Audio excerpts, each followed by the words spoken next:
बिस्मिल्लाहिर्रहमानिर्रहीम। अस्सलाम वालेकुम नाज़रीन, मैं हूं आम शरी आरिफ हमीद भट्टी। नाज़रीन, जैसे ही वज़ीर आज़म इमरान खान ने PDM को शिकस्त दी एतमाद का वोट लेके, लेकिन वज़ीर आज़म इमरान खान की टीम की नहल की वजह से वो इमरान खान की मुश्किलात में रोज़ बरोज़ इजाफा करते जा रहे हैं। आज नाहल लोगों की वजह से जो इलेक्शन कमीशन में यूसुफ रज़ा गिलानी का सेनेटर का ऑर्डर रुकवाने गए थे, इलेक्शन कमीशन ने उनका ऑर्डर मुस्तरद कर दिया, अपील खारिज कर दी। हुकूमत की PTI की हुकूमत खारिज कर दी। उन्होंने कहा आप तैयारी से नहीं आए, जबकि PTI इल्ज़ाम लगा रही है कि इलेक्शन कमीशन ने हमारी बात सुनना ही नहीं पसंद की। वो ऐसे लग रहा था कि जैसे वो घर से सोच के आए थे कि उन्होंने यूसुफ रज़ा गिलानी को रिलीफ देना, ताहम इलेक्शन कमीशन के ऑर्डर के मुताबिक PTI की अपील यूसुफ रज़ा गिलानी के खिलाफ खारिज कर दी गई। दूसरी तरफ पंजाब हुकूमत ने मौलाना फजलुर रहमान के पर काटने की हिकमत अमली बनाने शुरू कर दी। उनका कहना है पंजाब हुकूमत के मुताबिक कि उन्हें इतला मिली थी कि मौलाना फजलुर रहमान की निसारुल इस्लाम गड़बड़ कर सकती है, हालात ख़राब कर सकती है, उस पर पाबंदी लगाए जाने का फैसला किया है। तो हम अभी तक इसके नोटिफिकेशन जारी नहीं किया। अगर निसारुल इस्लाम पर पाबंदी लगाई जाती है तो मौलाना फजलुर रहमान जो अपनी फ़ौज के हमरा हसार बना के आते हैं, तो क्या उनकी फ़ौज प्राइवेट फ़ौज जो प्राइवेट यूनिफॉर्म में होती है वो काम करेगी या नहीं करेगी? इसका इम्प्लीमेंट हुकूमत करवा सकेगी, जिसे मौलाना फजलुर रहमान ने मानने से इनकार कर दिया है। दूसरी तरफ इमरान खान की जद्दोजहद को उनकी ही टीम सबोताश करना चाहती है। एक तरफ इमरान खान ने स्टैंड लिया हुआ है करप्शन के खिलाफ, नवाज शरीफ के खिलाफ, आसफ अली जरदारी, मरियम के खिलाफ और मौलाना फजलुर रहमान के खिलाफ। दूसरी तरफ उनकी के वजीर दफा परवेज खटक ने जमीयत उलमा इस्लाम को डिप्टी चेयरमैन सेनेट की ऑफर करके अपनी जग हसाई की वजह बने।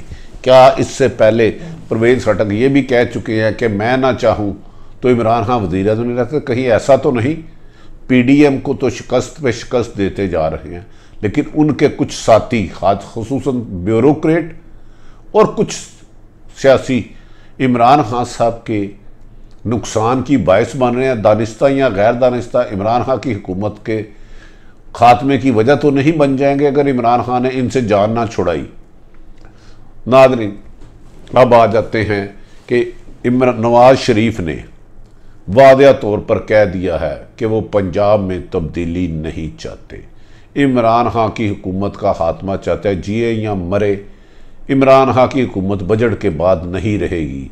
इसकी जिम्मेदारी साथ मौलाना फजलुर रहमान और मरियम नवाज ने भी कहा है कि पंजाब में पीपल्स पार्टी हमें झूठा लारा दे रही है, हमें इन हाउस तब्दीली नहीं पूरे इलेक्शन चाहिए और हम इमरान खान को शिकस्त देंगे।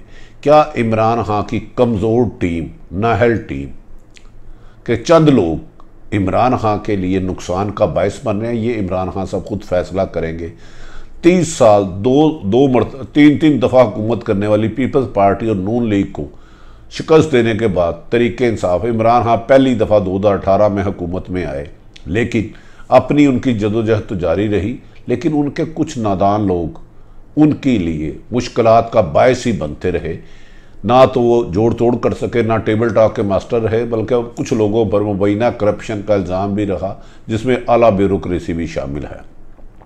नाज़रीन, अब जब PTI की लोग इलेक्शन कमीशन के पास गए यूसुफ रज़ा गिलानी के खिलाफ, जो उन्होंने अपील की थी कि इनका रिजल्ट रोका जाए, इनका बेटा हैदर अली गिलानी अरबों रुपया करोड़ों रुपया बांटता हुआ सामने नजर आया है, उसकी वीडियो नजर आई है, उसने बयान दिया और उसके बाद इतराफ़े जुर्म भी किया है। ये सारे शवाहिद लेकर गए, लेकिन इलेक्शन कमीशन ने के मुताबिक ये तो साराली एक वीडियो है, एक रिकॉर्डिंग है, हम इसको नहीं मानते, और उल्टा उन्होंने PTI के लोगों को डांट डपट की और PTI की अपील फौरी तौर पर खारिज कर दी और कहा कि यूसुफ रज़ा गिलानी का रिजल्ट नहीं रोका जा सकता।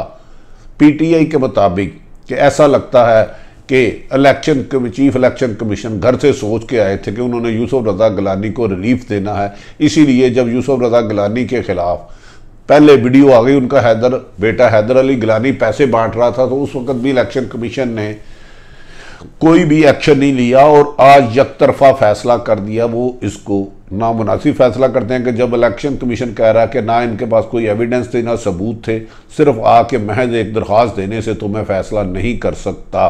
नाज़रीन, इससे यकीनन हुकूमत के लिए सुबकी हुई है। यहाँ तो इन्हें पूरी तैयारी करके जाना चाहिए, आनी माहिरीन से गुफ्तगू करके करनी चाहिए। दूसरा एक ब्लंडर और परवेज़ खटक ने कर दिया, जब सादक सजरानी के साथ चेयरमैन सेनेट की कैंपेन चला रहे थे तो तमाम जमातों से मिल रहे थे। इसमें ANP के साथ भी मुलाकात की, जमीयत उलमा इस्लाम के मौलाना फजलुर रहमान हैदरी से मुलाकात की और परवेज़ खटक ने कहा कि हमने मौलाना फजलुर रहमान को डिप्टी चेयरमैन सेनेट किया है, ये ऑफ़र की है। ये बात इमरान खां के बयानी के खिलाफ है। इमरान खां के मुताबिक मौलाना फजलुर रहमान ने जितना इस मुल्क को नुकसान पहुँचाया है किसी ने भी नहीं।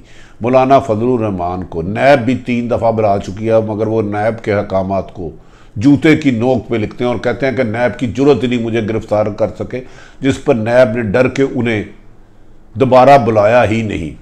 क्या परवेज़ खटक ने मजाक किया?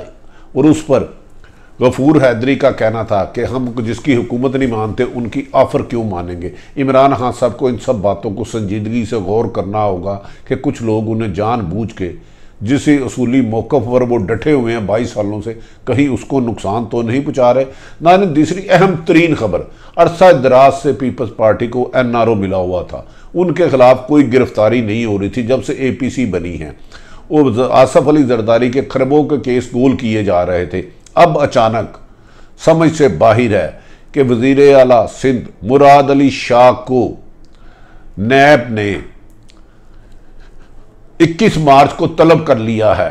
नैब के मुताबिक उन्होंने मुराद अली शाह के खिलाफ कमो बेशतर 66 वालियों पर मुश्तमिल रिपोर्ट नैब अदालत में जमा कराई है, जिससे मुराद अली शाह की गिरफ्तारी में आसानी होगी और मुराद अली शाह का बचना मुश्किल है। जबकि दूसरी तरफ पीपल्स पार्टी की अहम तीन क़यादत जो जरदारी साहब के करीबी हल्के हैं, जब मेरी उनसे बात हुई तो उन्होंने कहा कि मुराद अली शाह को सिर्फ बुलाया गया है, नैब की जुर्रत नहीं कि मेरे किसी बंदे को गिरफ्तार कर सके और मेरी इस सिलसिले में डील हो चुकी है। लफ्ज़ डील था, अब किससे डील हुई है ये मुझे नहीं पता।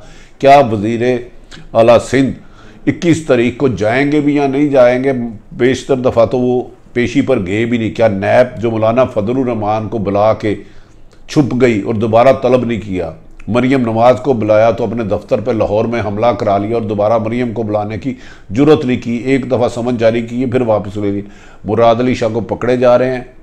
यहाँ सिर्फ दिखावे क्या खेल हो रहा है? क्या इमरान खान के खिलाफ PDM के साथ साथ PTI में भी कुछ लोग उनको नुकसान देना चाह रहे हैं? दूसरी तरफ ये भी कहा जा रहा है, PDM दावा कर रही है कि PTI के 35 लोगों से उनके करीबी राब्ते हैं। और आखिर में जो अहम तरीन हलकों ने वज़ीर आज़म पाकिस्तान इमरान खान को मशवरा दिया था कि आप 2.5 साल बेहतर कारकर्दगी नहीं हो सकी, आप फौरी तौर पर वज़ीर आला पंजाब के लिए कोई बेहतर आदमी का इंतखाब करें। आज ज़राए से ये खबर आई है कि इमरान खान ने कह दिया है कि मेरी हुकूमत जाती है जाए, मैं वज़ीर आला पंजाब उस्मान बुदार को तब्दील नहीं करूँगा। वज़ीर आला लगाना यकीनन इमरान खान साहब का हक है, लेकिन इमरान खान साहब को ये समझना होगा कि 22 करोड़ अवाम और ओवरसीज़ पाकिस्तानियों ने इमरान खान से उम्मीद बांधी थी कि जब उनकी हुकूमत आएगी करप्शन का खात्मा होगा, मेरिट पे लोगों को नौकरियाँ मिलेगी, मेरिट पे लोगों के काम होंगे, बैड गवर्नर ख़त्म होगी, तलीम और सेहत की सहूलतें होंगी। अब ये वो फैसला खुद करे जो उन्होंने अपनी अवाम के साथ वादे किए थे, इमरान खान को पूरे किए। या इमरान खान के इर्द गिर्द आज़म खान जैसे लोग और चंद करप्ट लोग जो उनके इर्द गिर्द हैं, उनसे हक़ायक़ छुपा कर इमरान खान को बंद गली की तरफ ले जा रहे हैं। इमरान खान अगर खुद नाकाम होता है, अगर इन दोनों जमातों में से कोई आता है, तो क्या पाकिस्तान पहले जो एक शख्स 2.25 लाख फी शख्स मकरूज़ है, 22 करोड़ अवाम, क्या इस पाकिस्तान का मुस्तकबिल रोशन है? अल्लाह करे कि इस मुल्क का मुस्तकबिल रोशन हो और इस मुल्क के लूटने वाले माफिया के ख़िलाफ़ कानूनी कार्रवाई की जाए।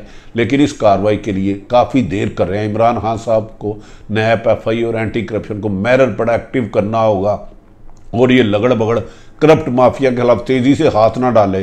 तो ऐसा लग रहा है कि PDM इमरान खान की हुकूमत पर हमला करते रहेगी और लॉन्ग मार्च की सूरत में इमरान खान का बड़ा नुकसान कर सकते हैं। नाज़रीन, आरिफ हमीद भट्टी ने इनसाइड इन्फॉर्मेशन सारी जमातों की आपको बताई। PDM कभी भी इमरान खान का नुकसान नहीं कर सकी, वो हमेशा मुश्किल वक्त में जद्दोजहद है, लेकिन उनके कुछ नादान लोग दोस्त जो उनके करीब हैं उनके लिए ऐसी ऐसी मुश्किलात कर रहे हैं जिसको कवर करना वज़ीर-ए-आज़म इमरान खान के लिए मुश्किल होता है। कहा जा रहा है कि परसों रात बाज़ शख्सियात को वज़ीर-ए-आज़म इमरान खान ने डांटा है कि आप अपना रवैया ठीक करें, मैं हुकूमत रहे ना रहे आपके खिलाफ भी कार्रवाई करूँगा। नाज़रीन, आरिफ हमीद भट्टी की गुफ्तगू पसंद है तो चैनल सब्सक्राइब करें। अपने इर्द गिर्द रहने वालों की खुशियों का ख्याल रखें। पाकिस्तान जिंदाबाद।